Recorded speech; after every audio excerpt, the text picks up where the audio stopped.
Hello students, this is Dr.NoorNigar and today I am going to discuss cartooning by Rasipuram Krishnaswamy Laxman. R.K. Laxman was an Indian cartoonist, illustrator and humorist. He was born in Mysore in 1921 and died on 26th January 2015 in Pune. He is best known for his creation, The Common Man, and for his daily cartoon strip, You Said It, in the Times of India, which started in 1951. In brief, cartooning is an excerpt taken from R.K. Laxman's autobiography, The Tunnel of Time. He talks about his childhood experiences, especially his childhood days. He describes his school teacher, whose unexpected encouragement inspired him to become an artist. He talks about the subjects that he liked and disliked at school. Themes: people have innate or inborn talent. We need to recognize our talent and creativity. Encouraging words can unleash our talent and creativity. We must hone our creativity and talent at the right time. Encouraging words from teachers can give a direction to a child's life. These are caricatures, funny drawings. The lesson starts with Laxman's description of his teacher. His teacher looked like a typical teacher, that is, any other teacher. His teacher was lean, that is, thin and dark. His teacher had bushy mustache that covered his upper lip. His front two teeth stuck out like that of a rabbit's teeth whenever he smiled or frowned. He wore a turban, a tight coat, and a cycle dhoti. When he covered his leg with this cycle dhoti, his legs looked like narrow drain pipes. His teacher smoked bidi and smelt of bidi all the time. And whenever his teacher had the urge of smoking, he would ask one of the students to tell stories to engage the class. He would also ask the class monitor to maintain discipline. And then he would go out behind the toilet block to smoke. Now, the student to whom he has assigned the task of engaging the class, he would always tell them stories. He would always tell them these three stories: The Prince and the Crow, Donkey and the Court Jester, and Monkey and the Crocodile. As he would repeat the same story again and again, students were not interested in listening to the story. So the students engaged in gossips, in whispers. Sometimes they would throw chalk, sometimes they would throw paper darts, and the monitor would quickly note down the names of the students who would do these mischiefs and give it to the teacher when he returned. One day, the teacher gave a different task to the student. When he went out to smoke bidi, he asked the student to draw a leaf. This task was new and exciting for the students. The students were very enthusiastic to draw a leaf. And now the whole class was absorbed in this creative task.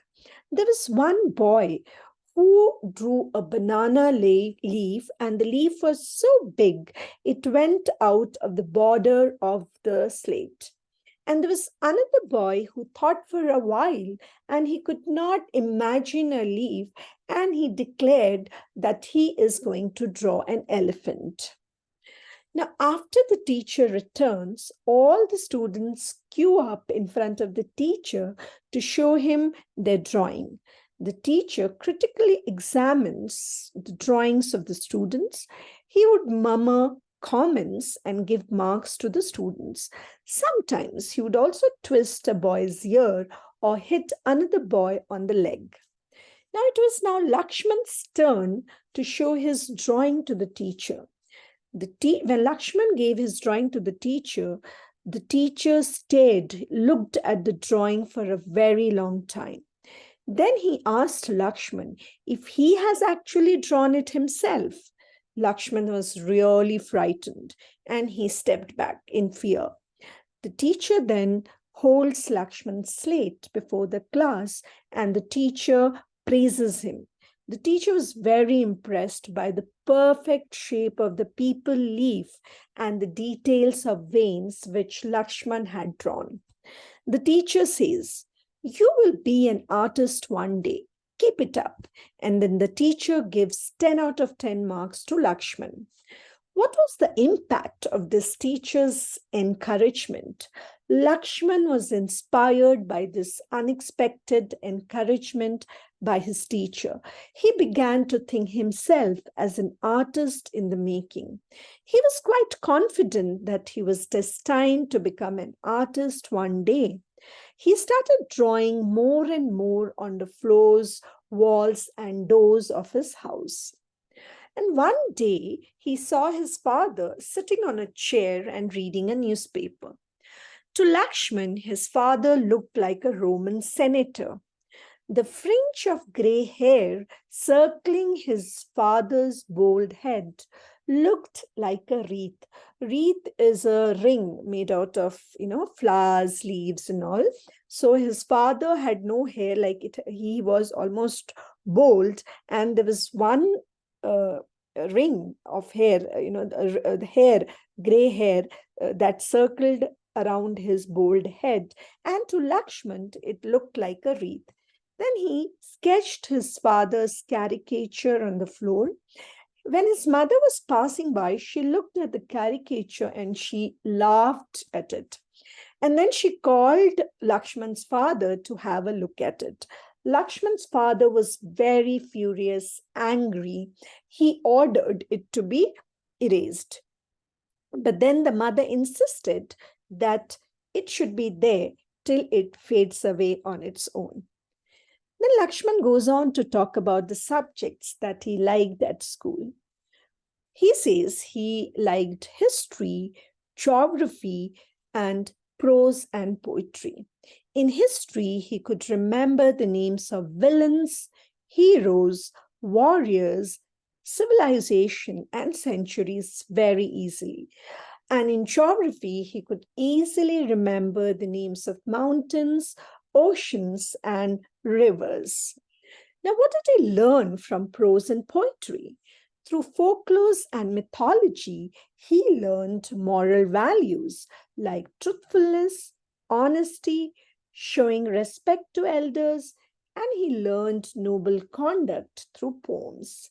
These are the two most powerful poems that taught him the principles of noble conduct. These poems are The Honest Woodcutter and The Story of the Cow Punyakoti.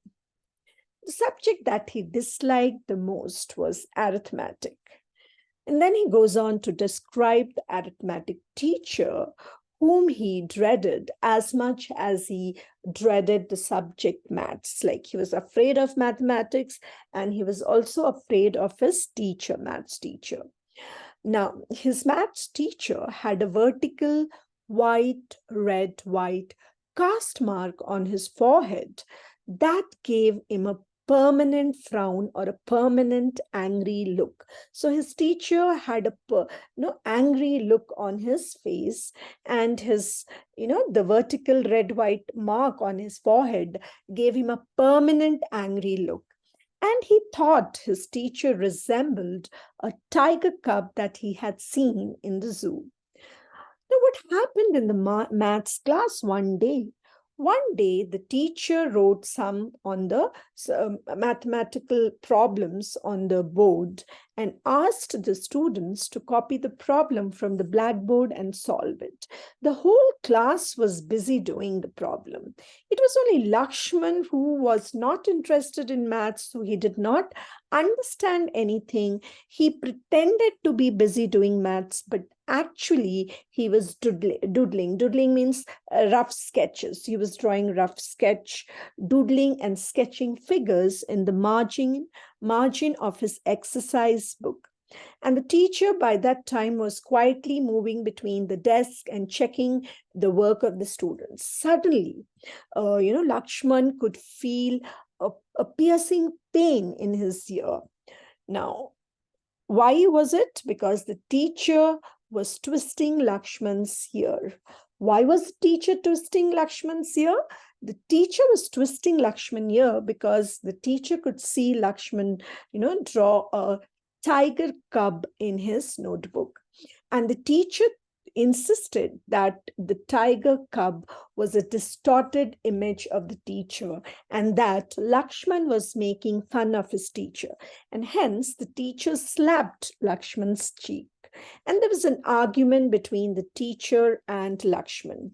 The teacher insisted it was a distorted means out of shape image of the teacher, whereas Lakshman insisted, cried that it was just a harmless doodle. That doodle is a rough drawing. Now, how was this argument, this confrontation with the teacher beneficial for Lakshman? When Lakshman matured in his profession, he realized that, an active imagination, when it is fueled by a keen sense of absurdity means weirdness, strange, something strange, could even see human resemblance in inanimate objects. Inanimate means lifeless objects. Now, what happens? So when somebody has active imagination and when somebody has a keen sense of absurdity, then he can see human faces in inanimate objects like old buildings, like shape of bottles kept in the drug, and certain model of automobiles like cars or some vehicles. He can see human image. So that is what he says. And finally, he says a cartoonist who's born with a cockeyed vision. Cockeyed vision means with a ridiculous, funny vision, can manipulate a face or a human situation and distort it without losing the essence of humor. Thank you.